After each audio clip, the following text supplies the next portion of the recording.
Top quality और consistent performance के लिए सिर्फ सिल्वर पंप नाम याद रखना।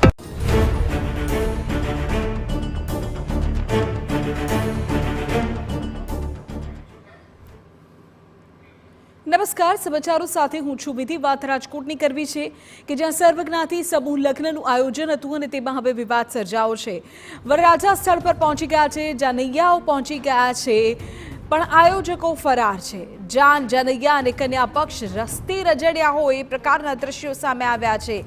રેલનગર વિસ્તારમાં સર્વજ્ઞાતિ સમૂહ લગ્નનું આયોજન કરવામાં આવ્યું, જેમાં 28 યુવતીઓના સમૂહ લગ્ન યોજવામાં આવ્યા. પણ સમૂહ લગ્નના સ્થળે આયોજકો હાજર ન થતા હવે હંગામો મચ્યો છે. લગ્ન કરવા પહોંચેલા પરિવાર અને જાનૈયાઓમાં અત્યારે રોષ છે.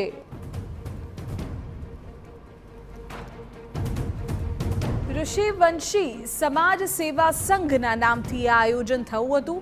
એક પરિવાર પાસે 20,000 રૂપિયા વસૂલવામાં આવ્યા હતા. એટલે વર અને કન્યા પાસેથી થઈને કુલ 40,000 રૂપિયા બંને પક્ષ તરફથી વસૂલાયા. ચંદ્રેશ ચત્રોલા, દિલીપ ગોહિલ અને દીપક હિરાણી કે જેઓ આ આયોજનમાં મુખ્ય આયોજક હોવાની માહિતી મળી રહી છે.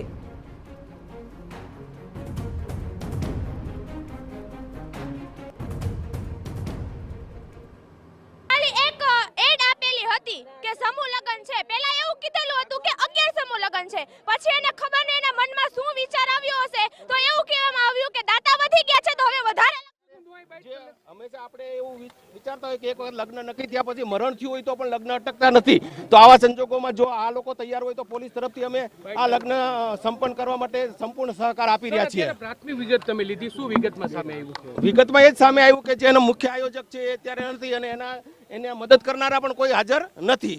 તો અમે એ લોકોને એવું કીધું હતું કે જ્યારે તમારે 28 વર અને 28 કન્યા પક્ષ હોય તો એટલા બધામાંથી કોક તો એના સંપર્કમાં અહીંયા પરિવ્યવસ્થા થઈ રહી છે કે નથી થઈ રહી એ જાણવું જોઈએ.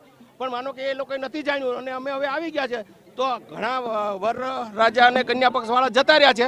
પણ જે છે તે અને જે આવી શકે છે તે લોકોના લગ્ન સંપન્ન કરાવવાની કાર્યવાહી પોલીસ તરફથી કરીશું. એટલે સર તમે લગ્ન કરાવી? હા, ગોર મહારાજ છે એટલે ટૂંકમાં જે વ્યવસ્થા નથી થઈ તે બધી વ્યવસ્થા અમે પૂરી પાડવાનો પ્રયત્ન કરીશું. અને સર જે લોકોએ છેતરપિંડી કરી છે હા, એ પહેલા આપણે અત્યારે પ્રાયોરિટી એ છે કે આ લોકોનું મુહૂર્ત જળવાઈ રહે એમ. પછી તો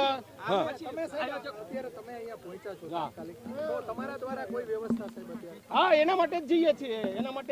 અને સર પછી જે લોકો મુખ્ય આરોપીમાં મુખ્ય વ્યક્તિ કોણ છે જે આ કઈ ના એમની સામે કાર્યવાહી 100% અત્યારે પોલીસ છે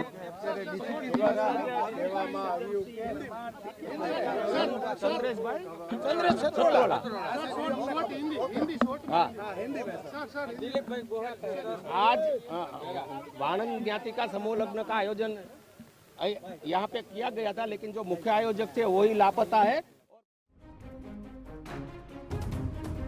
તો સ્થાનિક અધિકારી કહી રહ્યા છે તે અનુસાર જે પણ વર અને કન્યા પક્ષના લોકો અહીં હાજર છે બંને તરફથી જો મંજૂરી હશે તો પોલીસ એ મામલે પ્રયત્ન કરશે કે લગ્નનું મુહૂર્ત સચવાય અને લગ્નની વિધિ સંપન્ન થાય.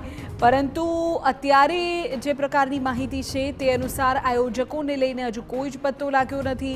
લોકોની માંગણી છે કે તેમની સામે યોગ્ય કાર્યવાહી કરવામાં આવે.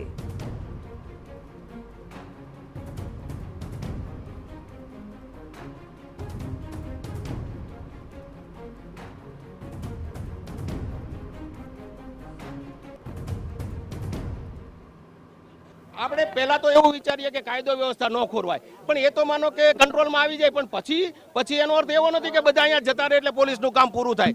પોલીસે તો એ કરવું જોઈએ કે સમાજમાં સારામાં સારો દાખલો બેસે કે ભાઈ શું કરવાથી પોલીસનું સારું કહેવાય ને સમાજનું પણ સારું કહેવાય. તો અમને પણ અમારા ઉપલા અધિકારીઓએ કીધું છે કે તમે ત્યાં પહોંચો અને જે પણ વર પક્ષ કન્યા પક્ષ વાળા તૈયાર હોય આ લગ્નની વિધિ પણ હજી પણ પૂરી કરવામાં તો એમાં પૂરેપૂરો સહયોગ આપો અને લગ્ન સંપન્ન કરાવો. પોલીસે એક સમાજની મોટી જવાબદારી ઉઠાવી. હા, પણ હજી આપણે મેઇન વસ્તુ તો એ છે કે અત્યારે એક બે જ છે.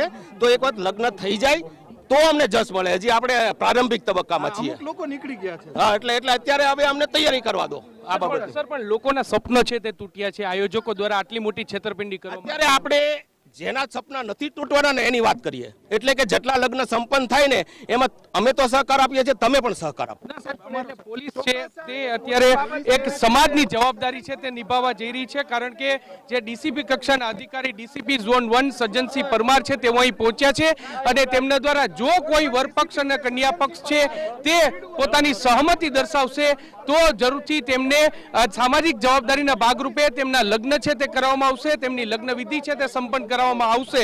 અત્યારે પોલીસે તમામ પરિવારોને સમજાવી રહી છે કે જેઓના લગ્ન છે તે આજે થઈ શક્યા નથી, પરંતુ એક મુહૂર્ત છે, હિન્દુ શાસ્ત્ર પ્રમાણે મુહૂર્તનું ખૂબ જ મોટું મહત્વ હોય છે અને આજના મુહૂર્તે જ્યારે તેમના લગ્ન નિર્ધારિત થયા હોય તો તેમના લગ્ન થાય તે ખૂબ જ જરૂરી હોય છે ને એટલા માટે જ પોલીસ છે તે એક સામાજિક જવાબદારી છે તે અત્યારે નિભાવવા જઈ રહી છે. સ્પષ્ટતા થઈ શકી છે ખરી? ક્યાં છે લોકો? કોણ હતા આયોજકો? કોઈ સંપર્કમાં આટલા પરિવારોમાંથી કોઈ જ સંપર્કમાં નથી?